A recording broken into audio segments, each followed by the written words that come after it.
Antes de mais nada, eu queria pedir desculpas, né, que eu estou em dívida com a Comissão de Meio Ambiente da Ordem, e já por outras ocasiões já havia até sido convidado para alguns encontros, e o professor Fiorilo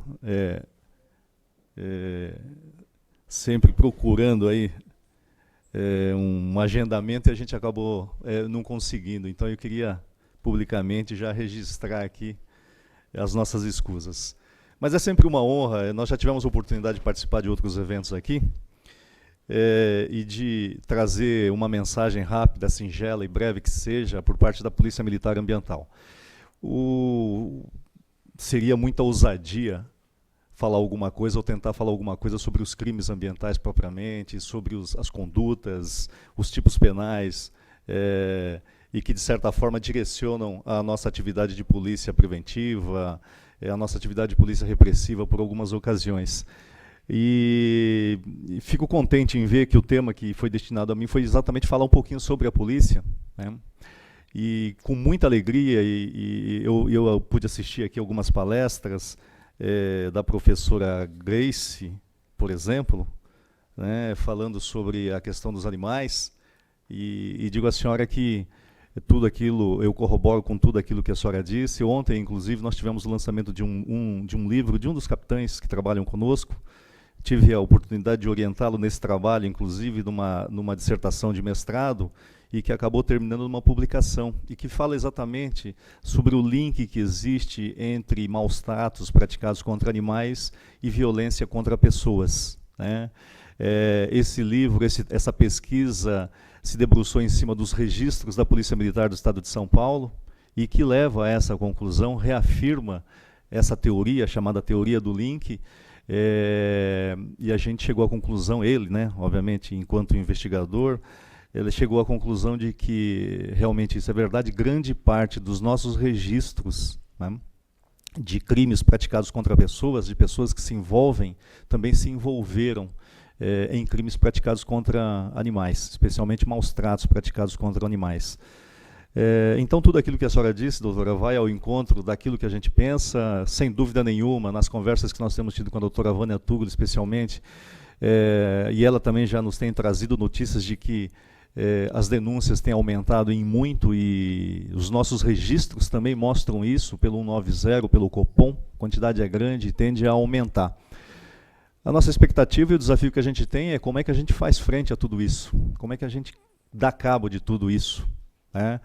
E a nossa proposta, frente a tudo aquilo que já foi dito,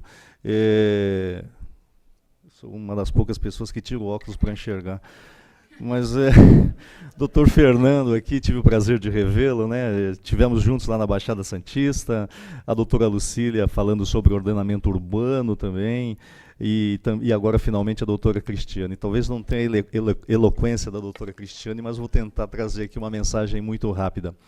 Mas eu fiquei feliz quando vi todas as apresentações, e na medida em que falei, puxa vida, né, o que eu vou falar sobre crimes ambientais propriamente? E a gente preparou alguma coisa em termos de aspectos institucionais, de tudo aquilo que foi dito, de certa forma, mais cedo ou mais tarde, isso acaba desaguando na polícia, né? Sejam os maus tratos, os crimes de ordenamento urbano, os crimes praticados contra a flora, como bem dito. Então, eu me propus a trazer aqui aos senhores, rapidamente, tudo aquilo que a gente tem procurado fazer para fazer frente a essa demanda, né? E a gente tem trabalhado bastante. Posso garantir isso a todos vocês. A gente tem trabalhado bastante, e vou tentar, então, rapidamente, demonstrar de que forma nós temos nos preparado para fazer frente a tudo isso. Diferentemente do que a doutora Lucília disse, né, desculpa, a doutora Cristiane comentou rapidamente, nós não vamos começar pela Constituição Federal, né? Nós vamos começar exatamente pela Constituição Estadual. E muitos nos perguntam, como é que a Polícia Militar ela entra para esse esforço e para compor esse aparelho de proteção ambiental? É bem verdade que a Polícia Militar, especialmente a de São Paulo, ela já vem nesse trabalho de proteção ambiental desde 1949, né? Ou seja, nós vamos para 64 anos Mas ao longo desse processo todo de evolução, nós temos aí alguns dispositivos e nós destacamos o da Constituição do Estado, que é exatamente o artigo 195, parágrafo único, é aquele que claramente faz esse chamamento da Polícia Militar, faz esse chamamento, essa incorporação das unidades de policiamento ambiental para esse sistema estadual de proteção ambiental, né? E nós temos também, administrativamente, um instrumento que é exatamente um termo de cooperação que se firma entre as duas pastas, Secretaria de Segurança Pública e Secretaria do Meio Ambiente, que, de certa forma, como eu sempre digo, é o nosso contrato de prestação de serviços. É aquele que, de forma mais clara, mais objetiva, nos atribui o poder de polícia administrativa ambiental. Ou seja, é aquele que nos dá sustentação, de fato, da concretude à nossa atuação, especialmente na lavratura dos autos e na instauração dos procedimentos administrativos. Muito bem. Desse dispositivo constitucional, né, o Sistema de Proteção e Meio Ambiente, será integrado pela Polícia Militar e etc. Obviamente que não poderia ser diferente, dele decorre a missão institucional, e nós passamos a declarar como sendo proteger o meio ambiente, prevenindo e reprimindo as infrações ambientais. Hoje nós não admitimos que os senhores perguntem a qualquer um dos policiais, ele não consiga de pronto declarar qual é a sua missão, porque ela é muito clara, muito objetiva. Qual é a missão institucional? Qual é a missão de cada um dos nossos policiais ambientais? Proteger o meio ambiente, prevenindo e reprimindo as infrações ambientais. E, obviamente, com uma visão de futuro, ser excelência na proteção ambiental. Nós nos articulamos em todo o estado de São Paulo. Nós estamos presentes aí em praticamente com sedes em mais de 100 municípios do estado. E hoje nós nos articulamos basicamente e tentamos ilustrar nesse mapa em 4 grandes regiões e a cada uma dessas regiões nós temos aí um dos nossos 4 batalhões.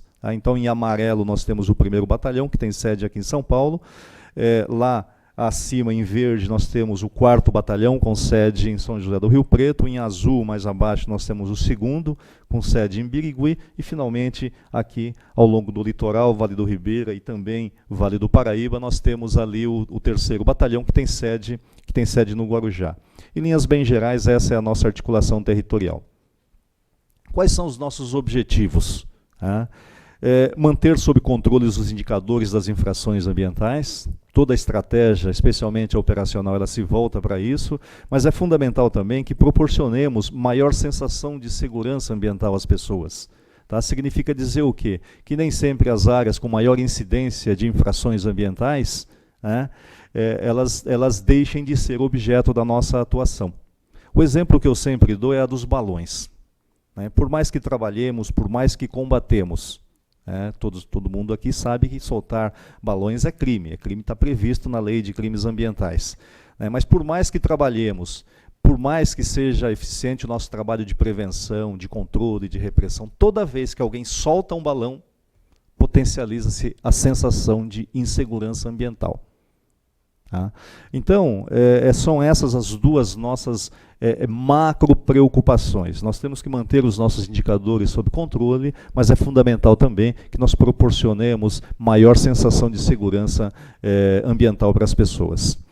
Como é que nós temos trabalhado para que todos tenham uma ideia e, eventualmente, críticas serão sempre bem-vindas, obviamente. Mas nós focamos hoje o aprimoramento, o desenvolvimento de aspectos relacionados à nossa estrutura, aos nossos processos e às pessoas, os nossos colaboradores, mais especificamente o público interno. São as 3 grandes áreas que são hoje objeto de nossa atuação. Quando nós falamos de estrutura, falamos primeiro em articulação, o recorte territorial. Os senhores devem ter visto aquele mapa, tudo aquilo está sendo revisto. Por quê? Porque hoje o nosso nível operacional, nosso nível gerencial, ele tem que coincidir com os recortes territoriais de todos os órgãos ambientais, especialmente aqueles da Secretaria do Meio Ambiente, que, por sua vez, seguem o recorte territorial das bacias hidrográficas. Hoje, a Polícia Militar E ainda a Polícia Militar Ambiental segue o recorte territorial das regiões administrativas. E nós, do Policiamento Ambiental, entendemos que não é o recorte territorial mais adequado. Então, tudo isso, hoje, ele está sendo revisto, seja o recorte territorial e também os chamados níveis de atuação. Eu vou falar um pouquinho mais sobre essa articulação para os senhores mais à frente. Em termos de logística, estamos investindo bastante em veículos, embarcações, aeronaves, uniforme. O uniforme do policiamento ambiental hoje mudou totalmente, ele é muito mais seguro, muito mais confortável e, fundamentalmente, muito mais barato. Tá? Então, foram itens que nós fizemos questão de observar. Então, esse componente nós já vencemos, toda a frota nossa já foi renovada. Hoje, se alguém ligar para alguma unidade e falar que não tem viatura, é porque não tem equipe suficiente para colocar, mas viatura a gente tem. Tá? Essa desculpa a gente não pode dar mais. Quando falamos em embarcações, recebemos, semana passada, tivemos o recebimento das novas embarcações e que serão oficialmente entregues no começo de outubro, que vai fazer a fiscalização de todo o litoral. Foram embarcações que foram fabricadas em Santa Catarina e que vão dar condições de a Polícia Militar Ambiental fazer a fiscalização, o controle especialmente das APAs marinhas, e obviamente que saindo em mar aberto. Em relação às aeronaves, hoje a Polícia Militar já disponibiliza para o policiamento ambiental as aeronaves, os helicópteros especialmente, mas a Polícia Militar Ambiental também compra a sua aeronave, a licitação deve ir ao ar agora no mês de outubro, tá? De forma a implementarmos e incrementarmos um policiamento mais eficiente, mais eficaz. Quanto às instalações, estamos nos reestruturando também. Hoje nós temos 3 grandes obras que nós não tínhamos assistido nos últimos anos.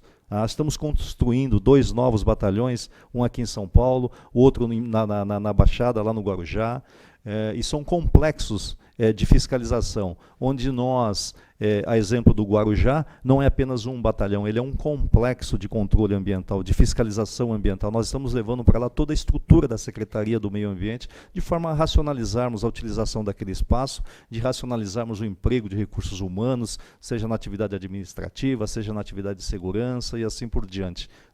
Um centro de treinamento que está sendo também projetado aqui para São Paulo, e o que é mais importante, todas essas grandes obras com recurso disponível. O recurso já está disponibilizado, os projetos executivos já finalizados, significa dizer o quê? Tem que começar esse ano ainda, todas essas obras.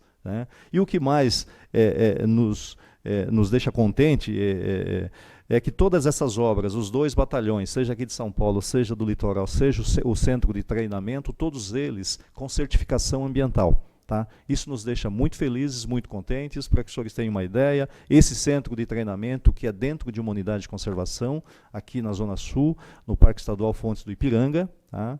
Ele, na certificação ambiental da Fundação Vanzolini, é a maior nota do Brasil. Nós conseguimos a maior nota do Brasil em termos de certificação ambiental. Então isso nos deixa felizes, a gente sabe que está indo na direção certa, enfim. Hoje, para que os senhores tenham a ideia, essa é a articulação nossa. Nós temos vários níveis, Nós temos 114 sedes distribuídas pelo Estado de São Paulo. Para um contingente de 2.200, é muita sede, gente. É muita sede. Então, nós temos que nos rearticular, nós temos que rever a nossa estrutura. Nós temos um grande comando, 4 batalhões, companhias, etc, etc. Resumo, total geral, 114 sedes. Por um efetivo de 2.200, é muita sede. Bom seria se eu tivesse um em cada município. Bom seria se eu tivesse 645, mas não com 2.200 homens, se o nosso foco ele é operacional. Eu tenho que ter gente na ponta da linha. Eu tenho que ter gente para compor as patrulhas. Eu tenho que ter efetivo para dar conta de toda essa demanda que, como a doutora bem disse, não tema especificamente, mas isso é retrato de todas as áreas, de todos os temas, a gente está num crescente permanente. Muito bem, estamos revendo toda essa estrutura. A estrutura que se desenha hoje é essa daqui. Nós vamos ter 3 níveis apenas. Tem um nível estratégico, como a gente sempre diz, um nível operacional e um nível gerencial. Tá? O operacional é aquele que está em amarelo, é aquele que vai deter todo o contingente de fiscalização. Tá? E a gente ganha em muito. É bem verdade que diminuímos a quantidade. Projetamos aí uma queda de 114 para 69 sedes. Mas é muito razoável. Se a gente considerar que para cada sede eu gasto 4 homens só para tomar conta. Então, se eu tenho 114 e uso 4 para tomar conta, aí eu já tenho 440 e alguma coisa. 440 homens, 450 homens de 2.200 e 450 homens que, em princípio, seriam empregados no serviço operacional de fiscalização. Não tem como. A gente tem que passar por isso, a gente tem que vencer, em que pese todas as resistências. Os senhores devem imaginar o que é reduzir de 114 municípios para 69. Tem município que não quer perder sede da polícia. Como é que eu faço? Como é que a gente administra? Mas tem que encarar, tem que resolver esse problema. Nós temos que evoluir. Talvez alguns dos senhores dissessem, pô, mas coronel, não é melhor então, em vez de diminuir a quantidade, aumentar o efetivo? Puxa vida, se alguém conseguir isso para mim, eu fico contente. A gente briga muito para isso, mas a gente sabe que temos aí outros limites, outras limitações, que nesse momento a gente não vai conseguir vencê-los. A estrutura organizacional que a gente tem hoje é essa, e a estrutura organizacional que se pretende alcançar é exatamente esse de baixo, ou seja, aquela linha amarelo, priorizando, obviamente, que a nossa atuação operacional, como eu disse, para que a gente possa estar fazendo frente a toda a demanda. Falamos em estrutura e falamos em processos também. Hoje, a grande maioria, se não a totalidade de todos os processos estão inscritos. Se os senhores me perguntarem como é que a polícia cuida de unidade de conservação, eu tenho uma diretriz. Se os senhores me perguntarem como é que a polícia cuida dos incêndios florestais, eu tenho uma diretriz. Se os senhores me perguntarem como é que a gente combate o tráfico de animais, eu tenho uma diretriz. Como é que a gente controla a madeira beneficiada que entra, especialmente de outras regiões do país, e são consumidas, comercializadas em São Paulo, eu tenho uma diretriz. Significa dizer hoje que nós temos, não que nós não tivéssemos, nós nos reposicionamos em relação a esses processos, todos eles foram reescritos, e hoje a gente tem condições, de uma forma muito mais concreta, corrigir, inclusive, esses nossos procedimentos. Se os senhores me perguntarem como é que a gente cuida das APAs marinhas, a gente também tem isso escrito. E assim por diante. Muito bem. Em relação aos processos, também nós temos alguns processos de apoio. Hoje nós temos um sistema de denúncias, se a OAB nos liga, faz um contato, automaticamente todo e qualquer policial ele entra no sistema e lança essa denúncia é monitorada por todos os integrantes do sistema ambiental. Em que pé está, quanto tempo ela já está no sistema e assim por diante. Os autos de infração ambiental, eletrônico e os respectivos boletins de ocorrência, que é a linguagem familiar para todos que operam no meio jurídico, também serão eletrônicos. Esse processo deve ser entregue em outubro agora. Significa dizer que todas as autuações serão registradas eletronicamente, por terminais móveis de dados, que hoje já estão instalados nas nossas viaturas. Esses terminais móveis serão devidamente abastecidos, como por exemplo, com alguns aplicativos, como por exemplo, o fundo gráfico das nossas unidades de conservação. Significa dizer informações muito simples, como por exemplo, estou entrando ou estou saindo de uma unidade de conservação. Só para quem atuou em campo sabe o quanto difícil é isso. Então, instrumentos como esses, obviamente, que vão, e a expectativa é de que, e a gente tem certeza disso, eles vão aprimorar em muito e agregar mais qualidade ao nosso trabalho. Aspectos relacionados a material, radiocomunicação, eu coloquei aqui conciliação, por quê? Porque nós estamos mudando todo o procedimento, o processamento das infrações administrativas. Tristemente, hoje eu digo para os senhores que o sistema ambiental ele tem que fazer mutirão para julgar os autos de infração. Infelizmente está desse jeito, mas a gente está dando conta.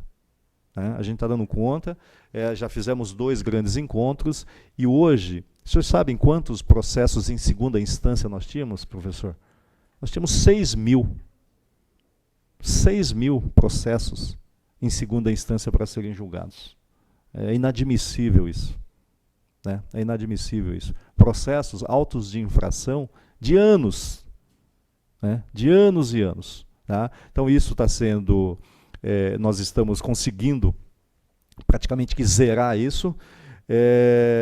E nós estamos criando, nós temos um novo decreto que está por sair, já passamos aí por todas as nossas instâncias, consultorias jurídicas e assim por diante, e nós estamos criando aquilo, a gente chama de junta de conciliação, mas na verdade não é esse, a gente não quer grandes burocracias nessa fase inicial, mas nós estamos chamando de atendimento ambiental simplificado. Significa dizer o quê? Lavra-se um auto de infração, antes mesmo de nós termos lá o início da contagem do prazo para recurso, a pessoa recebe um agendamento, comparece ao órgão ambiental e ele pode prontamente assinar um termo de compromisso, né, e ajustar a sua conduta, sem que para isso haja necessidade de entrar com processo, recurso e assim por diante. Obviamente que tudo isso vinculado a parâmetros estabelecidos pelo decreto e, se necessário for, por resoluções da própria Secretaria do Meio Ambiente. Só para que a gente tenha uma ideia, eu tento expressar aqui muito rapidamente, agora eu vou colocar o óculos, são a quantidade de infrações lavradas desde 2000, e o que a gente percebe é que destacamos sempre as infrações em verde, que são as infrações praticadas contra os recursos florestais. Um outro aspecto que nos chama a atenção são os crimes praticados contra a fauna. Nós tivemos um crescente também, que é a coluna em azul, está muito pequenininho ali, né, os rótulos, né, mas é em azul, e ele tem um crescente, e ele já ocupa uma posição de destaque. Aqui em 2012 ele já ultrapassou as infrações de pesca, propriamente. E aí a gente mais para frente tem um dado interessante exatamente sobre as infrações praticadas contra a fauna. Mas, regra geral, o que nós temos aí é uma média anual de 13 mil infrações. Dá pouco mais de 1.000 infrações, aí, de autos de infração praticados mensalmente. Autuações ambientais, especificamente de flora, grande parte deles, e está na coluna verde, são praticadas em áreas de preservação permanente. Também são indicadores que nos preocupam de certa forma. Contra a fauna silvestre, doutora Grace, aquilo que eu falava, o que nós temos a coluna que se destaca em 2012 e que vem num crescente desde 2006, são as infrações de animais silvestres mantidos em cativeiro ilegalmente. Obviamente que isso acaba exigindo um reposicionamento da nossa instituição. A polícia de São Paulo passa pelas mãos da polícia mais de 30 mil animais silvestres por ano. As infrações praticadas contra a fauna ictiológica, as infrações de pesca propriamente, nós temos ali, em azul, né, na verdade, o que se destaca mais são outras infrações. Na verdade, nós deveríamos ter detalhado aí os tipos de infração, mas são aquelas relacionadas não ao período, nem ao petrecho propriamente, né, mas ao tipo de espécie capturada, à quantidade de espécies capturadas e assim por diante, espécies que deveriam ser preservadas. Muito bem. Se falamos de estrutura, se falamos de processos, falamos de pessoas também. A capacitação, esse é um investimento forte da instituição, a gente pensa nisso todo dia. O ensino à distância é uma ferramenta que se está apresentando hoje para atender a nossa demanda. A gente deve colocar ainda esse ano uma plataforma que tem condições de atender a 8.000 alunos simultaneamente. Os cursos que outrora não, que ainda, né, são presenciais em cerca de 45 dias, nós vamos ganhar em tempo, em recurso, em dinheiro. Esse curso será reduzido a 1/3 praticamente, não tem como nós abrirmos mão de algumas aulas presenciais. Então, se hoje 45 dias, a gente deve estar reduzindo para uns 15 dias presenciais, além de outros cursos complementares que nós desenvolvemos. Trabalhamos muito forte na depuração, seja depuração técnica, mas seja depuração disciplinar. Trabalhou com fiscalização, gente, não adianta tapar o sol com a peneira, é difícil. Trabalhou com fiscalização, trabalhou em ambientes, em ambiente urbano já existe, vocês imaginam em ambiente rural. Como a gente diz na linguagem policial, de forma alongada, né? De forma alongada, a gente usa isso para gado, né? Mas vocês imaginem a dificuldade que na medida em que a supervisão direta fica praticamente que totalmente prejudicada. Então nós temos que criar mecanismos de depuração disciplinar seja preventiva ou não, cada vez mais eficazes. Trabalhamos também, obviamente, que a questão da motivação. Programas como Conhecer para Proteger, participação na edição das normas e das diretrizes. Hoje nós já temos em funcionamento, mas ele vai ser oficialmente lançado no dia 25 de setembro, semana que vem, é lançado em Santos, um programa de educação ambiental que se chama Espiral da Sustentabilidade. A meta da polícia é 30 mil crianças até o final do ano, né? E quando a gente fala da participação, esse talvez seja um dos exemplos. O projeto de educação ambiental que foi construído, configurado pela FIA, que está vinculada à Universidade de São Paulo, ela foi contratada para isso, mas esse programa de educação ambiental ele foi configurado com a participação de todos os educadores ambientais que nós temos. Tá? Então nós juntamos os 40 principais educadores ambientais, que não apenas foram submetidos a um treinamento especial para desenvolvimento do programa, para aplicação desse programa, Espiral da Sustentabilidade, mas eles também contribuíram, né, na configuração desse programa, especificamente de educação ambiental. Nós registramos aqui, muito rapidamente, os 7 princípios que norteiam o nosso posicionamento. Falamos em desenvolvimento institucional, são abordagens, né, que nós dispensamos aí na condução da instituição. Interdisciplinaridade nas abordagens de gestão, descentralização, informação, participação, proteção e controle. O que significa isso de forma um pouco mais detalhada? Quando a gente fala de desenvolvimento institucional, falamos de capacitação da força do trabalho. Em verdade, eu volto a colocar isso para a gente fazer um checklist de tudo aquilo que nós falamos muito rapidamente anteriormente. Com formação administrativa compatível com as demandas. Se hoje nós vamos rearticular as nossas unidades, o que é que nós temos hoje? Nós temos 9 indicadores municipais, tá? E de acordo com esses 9 indicadores municipais, nós vamos redistribuir, professor, todo o nosso contingente, de todo o estado de São Paulo. E é bem verdade que isso vai terminar, num primeiro momento, num carreamento de um efetivo maior para as áreas mais representativas. Tá? E, a grosso modo, eu diria que litoral, região metropolitana e litoral paulista serão as áreas mais contempladas, em detrimento, obviamente, que de outras áreas, a exemplo de algumas regiões do interior, que, infelizmente, nós teremos que estar remanejando o contingente. Mas para irmos ao encontro da conformação administrativa compatível com as demandas, desenvolvimento da capacidade institucional, como já foi dito anteriormente. Quando nós falamos de abordagem interdisciplinar, falamos da adoção da bacia hidrográfica como unidade de gestão, como nós reafirmamos na nossa rearticulação, consolidação de normas com abordagens também interdisciplinares. O terceiro, que é o princípio, que é o da descentralização do processo decisório, apreciação local e regional. É fundamental que investamos em capacitação dos nossos homens. Tá? Se a gente não investir, a Polícia Militar, por si só, ela já tem uma formação mecanicista e, de certa forma, a gente tem que quebrar algumas referências, aí tem que quebrar alguns paradigmas, para que a gente possa dar e o nosso policial receber com responsabilidade essa descentralização do processo decisório. E, obviamente, fazer com que ele decida como a instituição gostaria que ele decidisse para aquela situação. Isso exige muito investimento, especialmente em capacitação e preparação dos nossos homens. Quando nós falamos de informação, educação ambiental para a construção de uma nova racionalidade, projeto específico que a gente está deflagrando, além de outros tantos que nós já temos em andamento. Anualmente, estimamos que os nossos programas de educação ambiental cheguem a cerca de 1.200.000 pessoas por ano.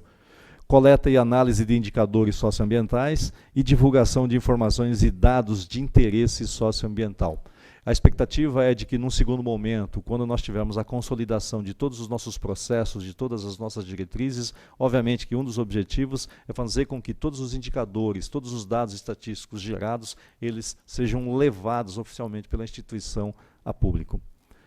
Falamos em participação social no planejamento estratégico e gerencial e participação social no aperfeiçoamento das normas. Essa participação social no aperfeiçoamento das normas, ela é um pouquinho restrita, até porque nós temos aí a participação em poucos espaços de discussão, talvez o CONSEMA seja um pouco, e talvez um pouco mais em nível de CONAMA, mas são aqueles em que a gente procura levar um pouco do posicionamento que é colhido, especialmente na ponta da linha, por ocasião das nossas atividades operacionais.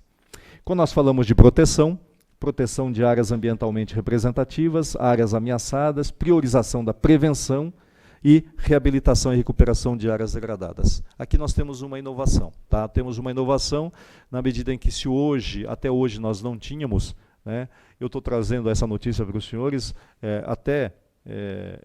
de forma preliminar, na medida que a gente não tem esse estudo finalizado, mas ele deve acontecer ainda esse ano, quando nós nos referimos às áreas ambientalmente representativas. As áreas ambientalmente representativas, nós temos aí o carro-chefe, como carro-chefe as nossas unidades de conservação. Tá? Então, a atual política institucional é a de polícia cada vez mais presente dentro das unidades de conservação. Significa dizer o quê? Que nós vamos priorizar algumas regiões. Obviamente que a gente não consegue implantar essa nova postura institucional em todo o Estado. Temos que priorizar aquelas regiões mais críticas, mais representativas. E obviamente que a gente não tem como, mais uma vez, de fugir da Serra do Mar, né, do nosso litoral. Então, o que é que nós temos ainda para este ano?